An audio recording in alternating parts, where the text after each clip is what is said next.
Hi, creative writers. Welcome to Creative Writing B. Welcome back to those of you who are coming from Creative Writing A. I really appreciate that you cared enough to sign up again for the class. And those of you who are new, welcome. We're a very inclusive group and so happy to have you here.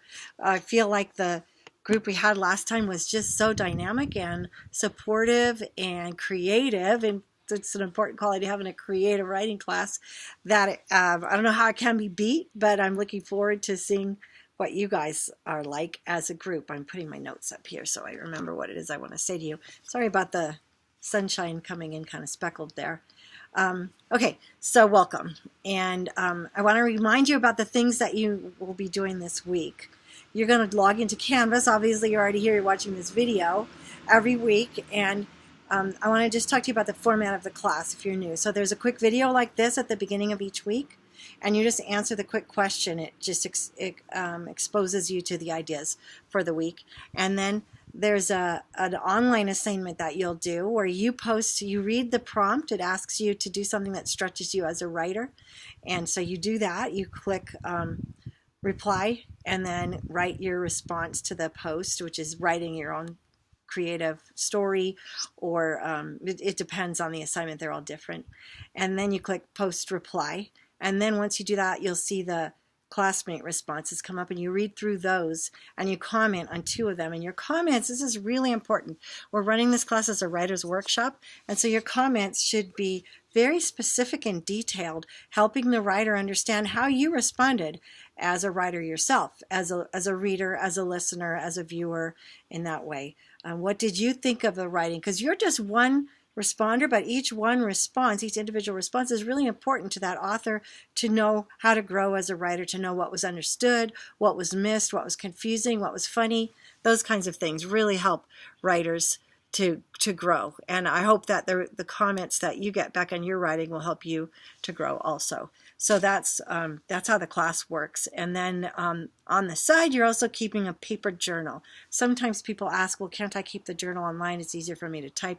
And no, I really want you to write it out by hand. There are a lot of studies that have been done about the brain to the hand and the creativity that can be derived from that. And so I want to utilize that side too, that side of your brain. So in addition to typing your responses online, I want you to be writing a journal. And you're going to write a page a day every day. And starting week 2, you'll come show me that journal. And then you'll also be writing one little idea, one snippet of an idea for a story that you come up with every week. So it might be something you overheard in a conversation. It might be something that you saw on the ground, like a lost hat, that could lead you to the idea of a story. My next door neighbor is a writer, the one who lives right back there. Let's see if I can point to it. Right back there. I can't really do that, can I? Right back there. Anyway, she wrote a story because she went to a Christmas concert once, and there was a baby crying. And it was a Christmas concert. It was a Christmas Eve concert with music being played. I forget what the symphony was, but it was all about Christmas. And the conductor got very angry when this baby started crying and screamed at the woman to take the baby out.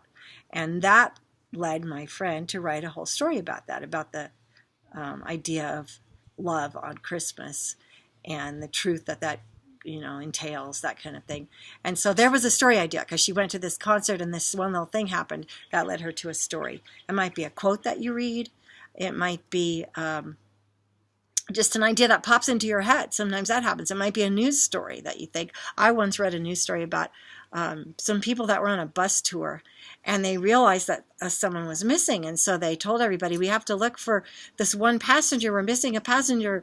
And they didn't say her name, but they described her as a certain size and weight and eye color, and so they're all looking. Everyone there was looking for this passenger. They couldn't continue until they found the passenger. They were like, let's say they were off in some mountain town, and she would have been exposed to the elements if they'd driven off. So they're looking and searching for her, and then one of the women on the bus that's helping search, it suddenly dawns on her, they're looking for me. I'm the person they're looking for. Everything fits that description.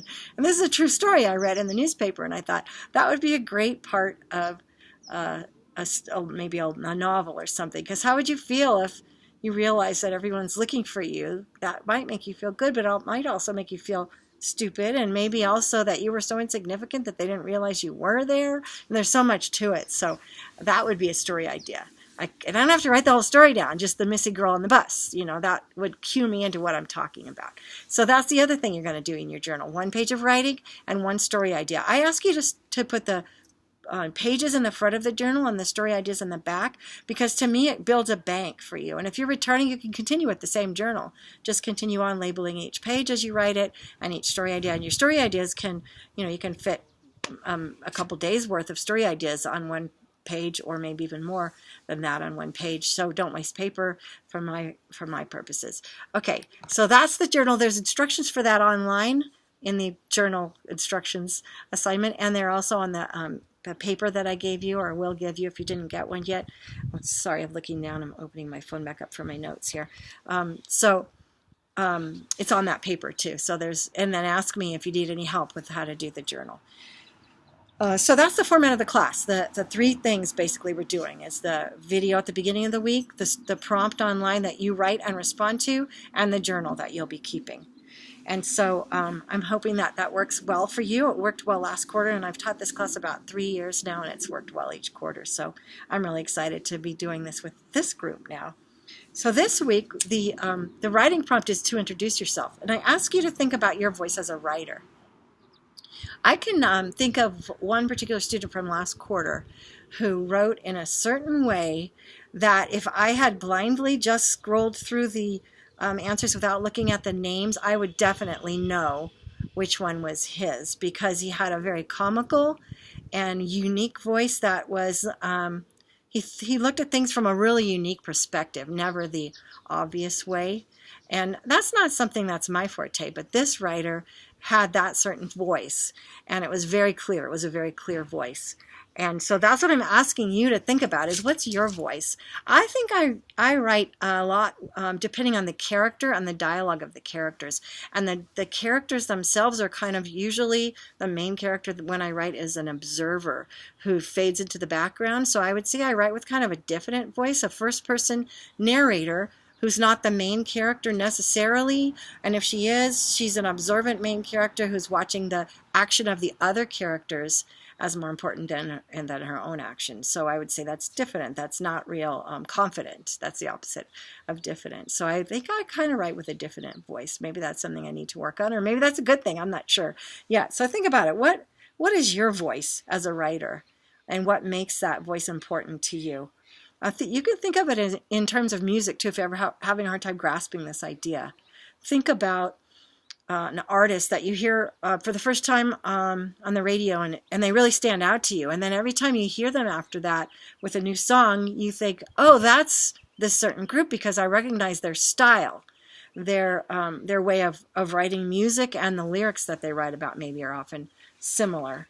And so you can think about it that way too, musical authors or writers, and maybe that'll help you to answer this question. So that's my question for you for this, or my question for you for this video. That's the introduction. When you log in to Canvas and you go to the introduction assignment, you're going to be asked, there's more writing there for you to read through that'll help you understand what I'm looking for, but you're going to introduce yourself by talking about your own voice and where it comes from, maybe. But I want you to answer in this video. You're going to click reply down below, and then you're going to type, what do you like most about writing creatively? What does it do for you to be able to write creatively? How does it help you in your life to write creatively? So I want you to answer that question, and then you'll just click post reply. And you don't have to, on these first day of the week videos, you don't have to respond to each other's posts, but you're more than welcome to. That's why I put it up as a discussion, so you can see what other people say and you get to know them better and get to ideas from them. But you don't have to respond on these first day of the week videos. Just post your response, read what everyone else said, and if you care to respond, go ahead. Your points are derived from what you write in your original post, your answer to this question. You're not required to respond other than that. Okay, I hope that everything's clear. If not, I'm in room 201, Monday through Thursday, 8 to 2. Please come see me if you need help with anything. And then you're going to be required to bring me your journal by Thursday every week. Not the first week. I'm going to give you time to get going in all your classes, get the journal if you're new, and start writing in it. And so by next week, you should easily have 5, and you'll be able to keep up 5 a week after that. And so I'll be looking forward to seeing you with your journal next week. by Thursday, and I'll mark off your pages and give you the points for that. And it ends up to be almost half the class is the journal. So make sure you, hang on a second there, make sure that you you bring me that every week. Okay, any questions? Let me know. The paper that I give you and online, when you sign up for Remind, you and a parent need to sign up for Remind. That's one of the first assignments. Then we'll be able to communicate that way. That's a really great way to communicate. But you can also text me. You can call me on my school phone. You could send me a message in Canvas, the message through Remind, and you could come see me in 201. So thanks. I wish we had time to meet on campus, but I also kind of value the purely cerebral kind of mental connections we make, because then they're not based on anyone's looks or social status or anything like that. It's just purely what people have to say to each other, mind to mind, and I really love that about this class and about learning online. Okay, thanks. Good to talk with you. Thanks for watching. Bye-bye.